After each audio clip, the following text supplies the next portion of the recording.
យោងទៅតាមសារព័ត៌មានអន្តរជាតិធំដូចជា Reuters For You យ៉ាងហោចណាស់មានមនុស្ស4នាក់បានស្លាប់បន្ទាប់ពីអ៊ុយក្រែនបើកការវាយប្រហារដោយទ្រង់ទ្រាយធំទៅលើតំបន់ជាច្រើននៅរបស់រុស្ស៊ីរួមទាំងទីក្រុងមូស្គូផងដែរអាជ្ញាធររុស្ស៊ីបានពិពណ៌នាថានេះគឺជាការវាយប្រហារដោយដ្រូនធំបំផុតរយៈពេល1ឆ្នាំចុងក្រោយមន្ត្រីរុស្ស៊ីបានអះអាងថាប្រព័ន្ធការពារអវកាសបានស្ទាក់ចាប់ដ្រូនជាង550គ្រឿងនៅតំបន់ផ្សេងៗរួមទាំងប្រទេសរួមទាំងទូទាំងប្រទេសទោះបីជាយ៉ាងណាដ្រូនមួយចំនួនអាចនឹងវាយប្រហារគោលដៅបានបណ្ដាលឲ្យមានអ្នកស្លាប់និងការខូចខាតលើអគារហេដ្ឋារចនាសម្ព័ន្ធនិងតំបន់នៅលំនៅឋាននៅតំបន់ហេដ្ឋារចនាសម្ព័ន្ធនិងលំនៅឋាននៅទីក្រុងមូស្គូអាជ្ញាធរបានបង្កើតវិធានការសន្តិសុខនិងយានអវកាសឋានមួយដើម្បីផ្អាកនឹងជើងយន្តហោះអាកាសយានដ្ឋានមួយចំនួនត្រូវបានផ្អាកជើងយន្តហោះបណ្ដោះអាសន្នដើម្បីការពារហានិភ័យការវាយប្រហារប្រជាពលរដ្ឋជាច្រើនបានរាយការណ៍ថាឮពីសំឡេងផ្ទុះខ្លាំងៗនិងភ្លើងឆេះនៅតំបន់ខ្លះការវាយប្រហារនេះបង្ហាញថាសង្គ្រាមរវាងរុស្ស៊ីនិងអ៊ុយក្រែនកំពុងតែបន្តនៃភាពតានតឹងខ្លាំងជាពិសេសគឺការប្រើប្រាស់ដ្រូននឹងក្លាយទៅជាអាវុធដ៏សំខាន់សម្រាប់ភាគីទាំងពីរក្នុងរយៈពេលប៉ុន្មានខែចុងក្រោយអ៊ុយក្រែនបានបង្កើតការវាយប្រហារចូលជ្រៅនៅក្នុងទឹកដីរុស្ស៊ីដើម្បីការវាយលុកលើមូលដ្ឋានយោធានិងបណ្ដាញថាមពលខណៈពេលនេះសមាគមអន្តរជាតិកំពុងតែបន្តតាមដានយ៉ាងជិតស្និទ្ធព្រោះមានការព្រួយបារម្ភថាការវាយប្រហារទ្រង់ទ្រាយធំបែបនេះអាចនាំឲ្យជម្លោះកាន់តែមានភាពតានតឹងនិងបង្កអស្ថិរភាពខ្លាំងនៅក្នុងតំបន់អឺរ៉ុបប្រធានាធិបតី Zelensky បាននិយាយថាឬក៏បានមានប្រសាសន៍ថាការឆ្លើយតបរបស់អ៊ុយក្រែនចំពោះការបន្តសង្គ្រាមនិងការវាយប្រហារលើទីក្រុងនិងសហគមន៍របស់ខ្លួនដោយរុស្ស៊ីគឺស្របច្បាប់ទាំងស្រុងលោកបានបញ្ជាក់ថាការវាយប្រហារលើកនេះដ្រូនវាយប្រហារយ៉ាងហោចចម្ងាយ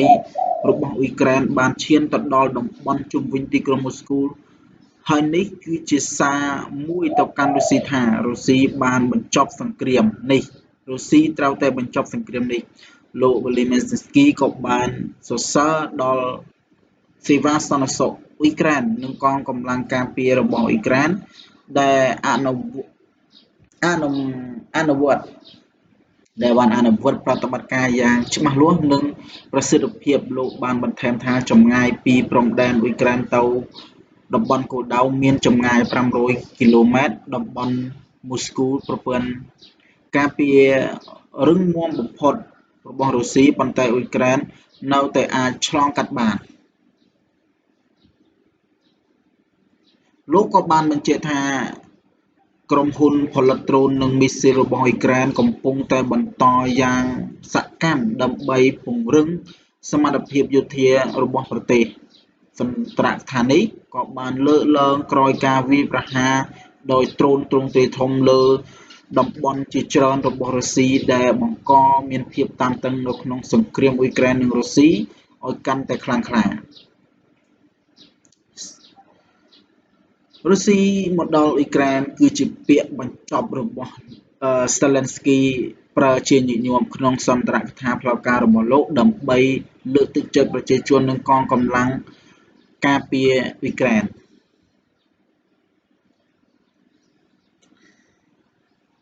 ឥឡូវយើងទៅមើលអ៊ីស្រាអែលវិញអ៊ីស្រាអែលអ្នកដែលតាំងទីលំនៅជនជាតិអ៊ីស្រាអែលបានកាប់បំផ្លាញដើមឈើប្រហែលជា150ដើមដែលជាកម្មសិទ្ធិរបស់ប្រជាជនប៉ាឡេស្ទីននៅភូមិយ៉ាសូវភាគខាងត្បូងនៃប្រទេសនៅទីក្រុង សាហ្វីតនៅក្នុងតំបន់ West Bank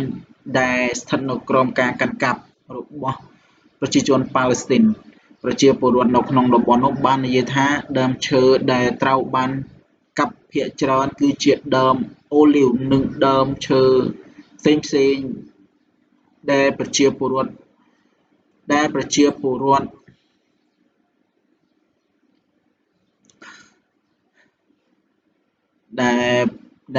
ប្រភពចំណូលដ៏សំខាន់សម្រាប់គ្រួសារប៉ាឡេស្ទីនជាច្រើនការបំផ្លាញនេះបង្កឱ្យមានការខឹងសម្បើមនិងការព្រួយបារម្ភយ៉ាងខ្លាំងក្នុងសហគមន៍មូលដ្ឋានតំបន់ West Bank តែងតែមានភាពតានតឹងរវាងអ្នកទីតាំងលំនៅរបស់អ៊ីស្រាអែលនិងប្រជាជនប៉ាឡេស្ទីនប៉ុន្តែក្នុងប៉ុន្មានឆ្នាំចុងក្រោយនេះមានការកើនឡើងនៃការវាយប្រហារនិងការបំផ្លាញទ្រព្យសម្បត្តិនិងការប៉ះពាល់ជាញឹកញាប់សម្រាប់ប្រជាជនប៉ាឡេស្ទីនដើម្បីកាប់បំផ្លាញដើមអូលីវមិនត្រឹមតែជាប្រភពសេដ្ឋកិច្ចប្រជាជនប៉ុណ្ណោះទេប៉ុន្តែថែមទាំងមិនជានិមិត្តរូបនៃដើមឈើដីធ្លីនិងអត្តសញ្ញាណនិងការរស់រានមានជីវិតរបស់ពួកគេផងដែរដូច្នេះការកាប់បំផ្លាញដើមឈើទាំងនេះត្រូវបានគេមើលឃើញថាជាការប៉ះពាល់ដ៏ធ្ងន់ធ្ងរទៅលើជីវភាពនិងអារម្មណ៍របស់ប្រជាពលរដ្ឋនៅក្នុងតំបន់មកដល់ពេលនេះមិនទាន់មានសេចក្តីថ្លែងការណ៍ផ្លូវការពីអាជ្ញាធរអ៊ីស្រាអែលជុំវិញហេតុការណ៍នេះនៅឡើយទេខណៈដែលអង្គការសិទ្ធិមនុស្សជាច្រើនកំពុងតែអំពាវនាវឱ្យមានការស៊ើបអង្កេតនិងការពារប្រជាពលរដ្ឋស៊ីវិលនៅក្នុងតំបន់នៃជម្លោះ